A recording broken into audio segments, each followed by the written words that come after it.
guys, assalamu alaikum. Welcome to Kansis Kitchen.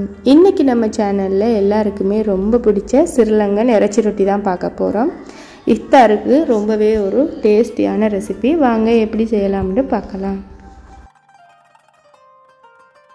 இறைச்சி ரொட்டிக்கு மாவு பிசைறதுக்காக இன்னைக்கு நம்ம கொஞ்சம் வெதுவெதுப்பான தண்ணி தான் யூஸ் பண்ணிக்க போறோம். அதுக்கு ஒரு பேன்ல 1.5 கப் அளவு தண்ணி, அதுல தேவையான அளவு கல்லுப்பு சேர்த்து 1 மினிட் லோ ஃப்ளேம்ல வச்சு சூடு பண்ணி எடுத்துக்கோங்க. தண்ணி நல்ல இளம் சூடா இருக்கணும். இப்போ நான் ஒரு அகலமான பாத்திரம் எடுத்திருக்கேன். அதுல சல்லடையை வச்சுட்டு அதுல 3 கப் அளவு மைதா மாவு சேர்த்து நல்லா அரைச்சு எடுத்துக்க போறேன்.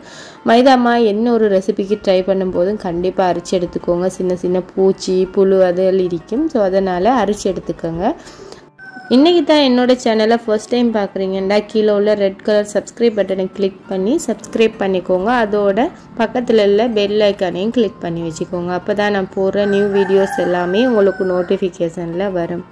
மாவு எல்லாத்தையுமே அரைச்சி எடுத்துக்கிறேன். இப்போ நம்ம மக்கிய பொருட்களை சேர்த்துக்கலாம். 2 டேபிள் ஸ்பூன் அளவு சீனி சேர்த்துக்கிறேன். அதோட 2 டேபிள் ஸ்பூன் அளவு எண்ணெயும் சேர்த்துக்கிறேன். எல்லாத்தையுமே ஒரு வாட்டி கலந்து விட்டுருங்க. இப்போ நம்ம இதுக்கு உப்பு தனியாக சேர்க்க போகிறதில்ல. நம்ம சூடு பண்ணி வச்சிருக்கிற இளம் சூடான தண்ணியில் தேவையான அளவு உப்பு போட்டு தான் சூடு பண்ணி வச்சிருக்கேன். அந்த தண்ணியை ஊற்றி இந்த மாவை நல்லா சாஃப்டாக பிசைஞ்சு எடுத்துக்கணும். தண்ணியையும் ஒரு வாட்டி செக் பண்ணி பார்த்துக்கோங்க. ரொம்ப இளம் சூடான தண்ணியாக இருக்கணும். கையை வச்சு செக் பண்ணிவிட்டு அதில் உப்பையும் செக் பண்ணி பார்த்துக்கோங்க. உப்பு கரெக்டாக இருக்கணும். இப்போ நம்ம கலந்து வச்சிருக்கிற மாவில் கொஞ்சம் கொஞ்சமாக இந்த வெதுவெதுப்பான தண்ணியை சேர்த்து நல்லா சாஃப்டான ஒரு டோவாக நம்ம பிசைஞ்சு எடுத்துக்கணும். தண்ணியை கொஞ்சம் கொஞ்சமாக சேர்த்து பிசைஞ்சிக்கோங்க. கொஞ்சம் அதிகமாக தண்ணியை சேர்த்துட்டோம்னா இன்னும் கொஞ்சம் மாவு போட வேண்டி வரும். ஸோ கொஞ்சம் கொஞ்சமாக தண்ணியை சேர்த்து நல்ல ஒரு சாஃப்டான டோவாக நல்லா இழுத்து பிசைஞ்சிக்கணும். மாவை நம்ம எந்த அளவு சாஃப்டாக பிசைஞ்சிக்கிறோமோ அந்த அளவு இறைச்சி ரொட்டியில் வெளியில் இருக்கிற அந்த ரொட்டி நல்லா சாஃப்டாக இருக்கும். ஸ்ரீலங்காவில் எங்கே போனாலுமே இந்த இறைச்சி ரொட்டி ஃபேமஸ் தான். எங்கே போனாலும் நான் இறைச்சி ரொட்டி தான் வாங்கி சாப்பிடுவேன். எங்கே பெஸ்ட்டாக இருக்குன்னு எங்களோட ஊரில் ரொம்பவே டேஸ்ட்டாக இருக்கும். ஸோ நான் அதே மாதிரி தான் இன்றைக்கி சொல்லி தரப்போகிறேன். டேஸ்ட்டு வந்து ரொம்பவே அட்டகாசமாக இருக்கும். அதோட ரொம்ப சிம்பிளான மெத்தடில் தான் உங்களுக்கு சொல்லி தரப்போகிறேன். ஸோ பாருங்கள், நான் மாவை நல்லா இழுத்து ஒரு 10 மினிட்ஸ் வந்து பிசைஞ்சிருக்கேன். டவா வந்து நல்லா சாஃப்டாக மாறிடுச்சு. இப்போ இதில் தேவையான அளவு ஆயிலை சேர்த்துட்டு நம்ம ஒரு 30 மினிட்ஸ் அப்படியே ஊற விட்டுறலாம்.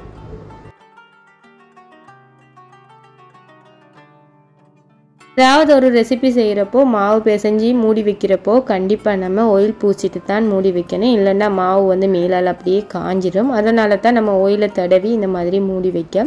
ஸோ இப்போ மாவு வந்து நல்லா சாஃப்டாக ஊறி வரட்டும். இப்போ வாங்க இந்த இறைச்சி ரொட்டிக்கு தேவையான ஃபில்லிங்கை செஞ்சுக்கலாம். அதுக்கு ஒரு கடாயில் நான் 200 கிராம் அளவு பீஃப் எடுத்திருக்கேன். இன்றைக்கி பீஃப் வந்து ரொம்ப குட்டி குட்டியாக கட் பண்ணி எடுத்திருக்கேன். அதில் கொஞ்சமாக உப்பு, அதோட தேவையான அளவு தண்ணி, நான் 1 கப் அளவு தண்ணி சேர்த்துருக்கேன். 200 கிராம் அளவு பீஃப் எடுத்திருக்கேன். குட்டி குட்டியாக கட் பண்ணி எடுத்திருக்கேன். இப்போ இதை நம்ம நல்லா அவிச்சு எடுத்துக்கலாம். இன்னைக்கு நம்ம அவிச்சு ஃப்ரை பண்ண போகிறோம். இறைச்சி ரொட்டிலேயே நான் சாப்பிட்டதில் ரொம்பவே டேஸ்டான இறைச்சி ரொட்டினா வெறுமனை அவிச்சிட்டு நம்ம ஃபில்லிங்கோட சேர்த்தோம்னா டேஸ்ட் வந்து கொஞ்சம் குறைவாக தான் இருக்கும். அவிச்சிட்டு ஃப்ரை பண்ணணும். இப்போ பாருங்கள், தண்ணி எல்லாமே வற்றி நல்லா அவிச்சிட்டு இதில் தேவையான அளவு ஆயிலை சேர்த்து இதை லைட்டாக ஃப்ரை பண்ணி எடுத்துக்கோங்க. நான் 2 டேபிள் ஸ்பூன் அளவு ஆயில் சேர்த்துருக்கேன். சேர்த்துட்டு நல்லா ஃப்ரை பண்ணி எடுத்துக்கலாம். பீஃப் ரொட்டியில் பொதுவாக எல்லாருமே அவிச்சிட்டு தான் பீஃபை சேர்த்துப்பாங்க. பட் நான் சாப்பிட்ட இறைச்சி ரொட்டியில் ரொம்பவே டேஸ்டான இறைச்சி ரொட்டினா அவிச்சு அதை இந்த மாதிரி ஃப்ரை பண்ணி சேர்த்த இறைச்சி ரொட்டி தான் நல்லா இருந்துச்சு. ஸோ அதனால தான் நான் இந்த மாதிரி மெத்தடில் சொல்லித்தரேன். இப்போ இறைச்சி வந்து நல்லா பொரிஞ்சதுமே அதில் 1 டீஸ்பூன் அளவு இஞ்சி பூண்டு பேஸ்ட்டு சேர்த்துக்கோங்க. சேர்த்து அது பச்சை வாசனை போகிற வரைக்கும் நல்லா வதக்கி எடுத்துக்கோங்க. பாருங்கள், இந்த மாதிரி நல்லா வதங்கி பச்சை வாசனை போய் பீஃப் எல்லாம் நல்லா ஃப்ரை ஆகி வந்ததுமே அதை நம்ம ஒரு பவுலுக்கு மாற்றிக்கலாம்.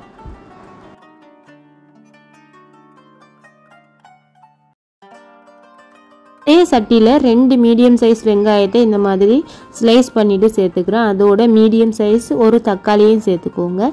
நமக்கு இதில் தேவையான வெஜிடபிள்ஸை சேர்த்துக்கலாம். கேரட், பீன்ஸ், லீட்ஸ் அந்த மாதிரி. நான் இன்றைக்கி லீட்ஸ் தான் சேர்த்து செஞ்சுக்க போகிறேன். லீட்ஸ் வந்து இறைச்சி ரொட்டிக்கு நல்லா இருக்கும். ஒரு கைப்பிடி அளவு லீட்ஸ், அதோட ஒரு 4 பச்சை மிளகாயையும் குட்டி குட்டியாக கட் பண்ணிவிட்டு சேர்த்து இதை நல்லா வதக்கி எடுத்துக்கலாம்.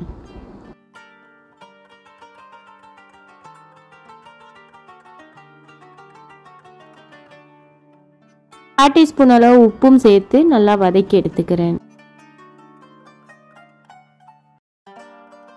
வெங்காயம் தக்காளி எல்லாமே நல்லா வதங்கிட்டு இப்போ நம்ம இதில் உருளைக்கிழங்கு தான் சேர்த்துக்க போகிறோம். 3 மீடியம் சைஸில் உருளைக்கிழங்கு எடுத்திருந்தேன்.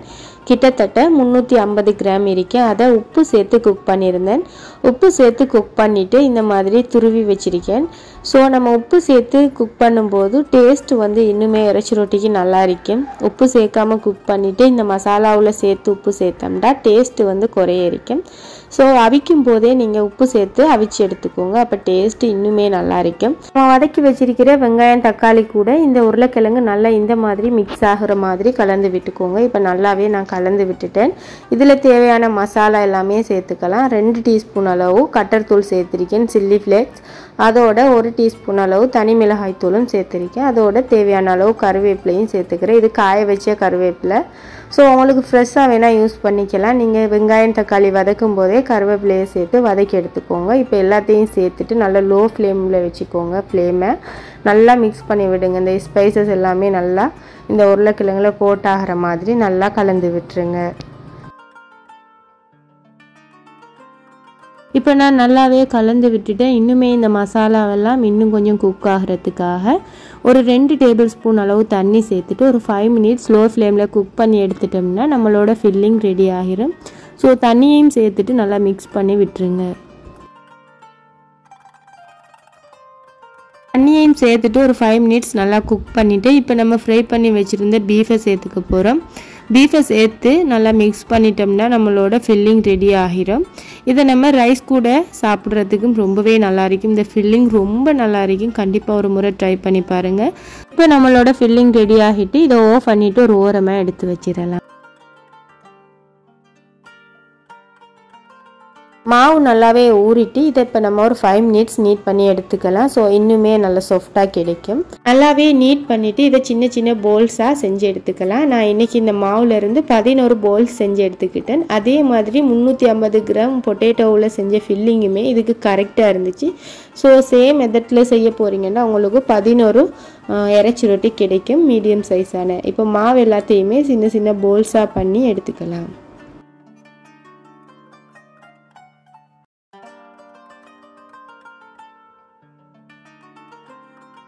எல்லாத்தையுமே நான் போல் பண்ணி முடிச்சிட்டேன். இதில் திரும்பவும் 1 டேபிள் ஸ்பூன் அளவு ஆயில் சேர்த்துட்டு மூடி வச்சு ஒரு 15 மினிட்ஸ் அப்படியே ரெஸ்ட் பண்ண விடுங்க. அப்போ தான் நமக்கு இறைச்சி ரொட்டி இன்னுமே நல்லா சாஃப்டாக கிடைக்கும்.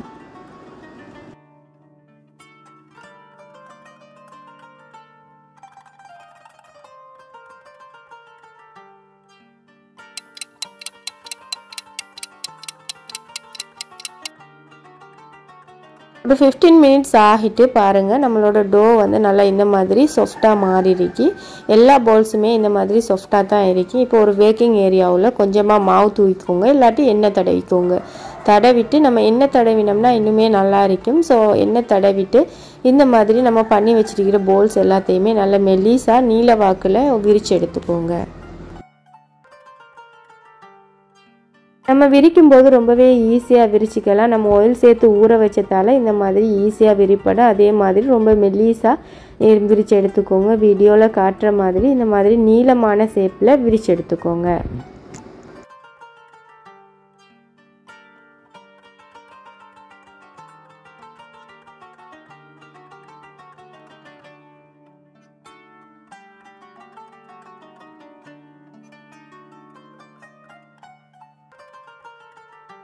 விரிச்ச மாவு இந்த மாதிரி நல்லா மெல்லிஸாக இருக்கணும். அப்போ தான் நம்மளோட இறைச்சி ரொட்டியை வச்சு சுற்றும் போது நல்லா ஈஸியாக குக் ஆகி நல்லாவே டேஸ்ட்டாக இருக்கும். ஸோ இப்போ நம்ம ரெடி பண்ணி வச்சுருக்கிற ஃபில்லிங்கை உங்களுக்கு எந்த அளவு தேவையோ அந்த அளவு வச்சுக்கோங்க. நான் 2 டீஸ்பூன் அளவு வச்சு இந்த மாதிரி இதை சேவ் பண்ணிவிட்டு நம்ம இறைச்சி ரொட்டி சுற்றுற மாதிரி சுற்றிக்கலாம். நான் வீடியோவில் காட்டுற மாதிரி 2 சைட்டையுமே இந்த மாதிரி மடித்து விட்டுட்டு அதை கவர் பண்ணி நம்ம சுற்றி எடுத்துக்கணும்.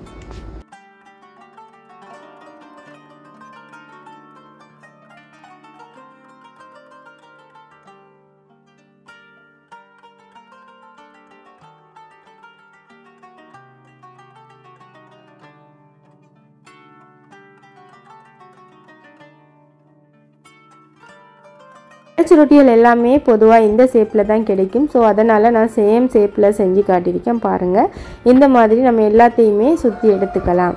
இப்போ நான் ஒரு பிளேட்டில் வந்து கொஞ்சமாக ஆயில் தடவிட்டு நம்ம பண்ணி எடுக்கிற இறைச்சி ரொட்டி எல்லாத்தையுமே அடுக்கிக்கிறேன். ஸோ ஒவ்வொன்றா சுட்டு எடுக்கிறதுக்கு பதிலாக மொத்தமாக இந்த மாதிரி செஞ்சு ஒரு பிளேட்டில் அடுக்கிட்டு சுட்டு எடுத்தோம்னா நமக்கு ஈஸியாக இருக்கும். ஸோ மேலேயும் கொஞ்சம் ஆயில் தடவி எடுத்து வச்சுடுங்க. சேம் மெத்தட்லேயே நான் மாவு தடாமல் ஆயில் தடவியும் செஞ்சு காட்டுறேன் பாருங்கள். அதே மாதிரி நம்ம உருட்டும் போது நமக்கு மாவு தடவினத்தை விட இது ரொம்ப ஈஸியாக விரிக்கலாம். அதே மாதிரி அதை விட மெல்லிசாவும் விரிக்கலாம். ஸோ இந்த மாதிரி மெல்லிசாக விரிச்சிட்டு சேம் மெத்தடில் நீங்கள் ஃபில்லிங்கை வச்சு ரோல் பண்ணி எடுத்துக்கோங்க.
சேம் மெத்தடில் எல்லா இறைச்சி ரொட்டியுமே நான் பண்ணி ஒரு ஓரமாக எடுத்து வச்சுட்டு இப்போ தோசைக்கல்ல அடுப்பில் வச்சு மீடியம் ஃப்ளேமில் வச்சு நல்லா சூடு பண்ணிக்கோங்க. அதில் தேவையான அளவு ஆயில் சேர்த்துக்கோங்க. நான் 1 டேபிள் ஸ்பூன் அளவு ஆயில் சேர்த்துருக்கேன்.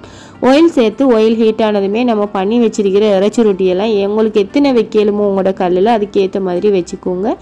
இறைச்சி ரொட்டியை வச்சு நம்ம எல்லா பக்கமுமே நல்லா கோல்டன் ப்ரௌனில் சுடுபடுற மாதிரி நம்ம சுட்டு எடுத்துக்கணும். ஒரே டைமில் நான் 5 இறைச்சி ரொட்டியை இந்த தோசைக்கல்ல வச்சுருக்கேன். இந்த தோசைக்கல் கொஞ்சம் பெருசுன்றதால நான் 5 இறைச்சி ரொட்டியையும் ஒத்தடியாக வச்சுருக்கேன். ஸோ உங்களுக்கும் தோசைக்கல் எந்த அளவு உங்களுக்கு இறைச்சி ரொட்டி வைக்கலுமோ அந்த அளவு வச்சு நீங்கள் இந்த மாதிரி கோல்டன் ப்ரௌனாக எல்லா பக்கமுமே நல்லா சுடுபடுற மாதிரி வச்சு சுட்டு எடுத்துக்கணும்.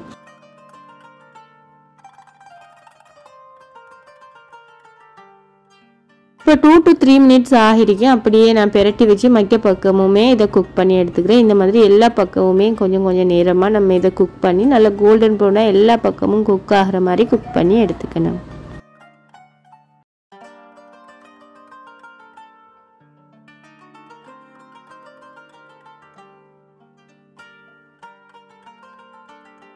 சைட்ஸ் எல்லாத்தையுமே இந்த மாதிரி ஷேப்பில் நித்தாட்டி வச்சும் நம்ம இதை குக் பண்ணி எடுத்துக்கணும். அப்போ தான் எல்லா சைட்ஸுமே நமக்கு குக் ஆகிற மாதிரி வரும். ஸோ எல்லா மாதிரி இருக்கிற எல்லா பகுதியையுமே இந்த மாதிரி நீங்கள் பிடிச்சி குக் பண்ணி எடுத்துக்கோங்க.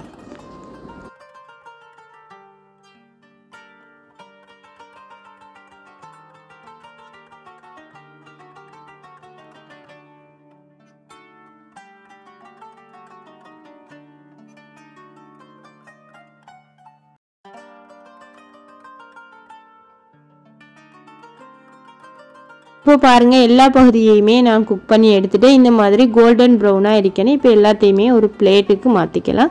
ஸோ எந்த அளவு குக் பண்ணலுமோ அதே மாதிரி எல்லா பகுதியையுமே இந்த மாதிரி ஷேப்பில் குக் பண்ணி எடுத்துக்கோங்க. சைட்ஸ் எல்லாமே நம்ம ரொம்ப ஈஸியாக தோசைக்கல்ல திருப்பி வச்சோம்னா நல்லா குக் ஆகிரும். பாருங்கள் இந்த மாதிரி கலரில் கிடைக்கணும். அப்போ தான் உள்ளேயும் வேகிருக்கும் வெளியிலையும் வெந்திருக்கும். ஸோ சாப்பிட்றதுக்கு இறைச்சி ரொட்டி அந்த மாதிரி டேஸ்ட்டாக இருக்கும்.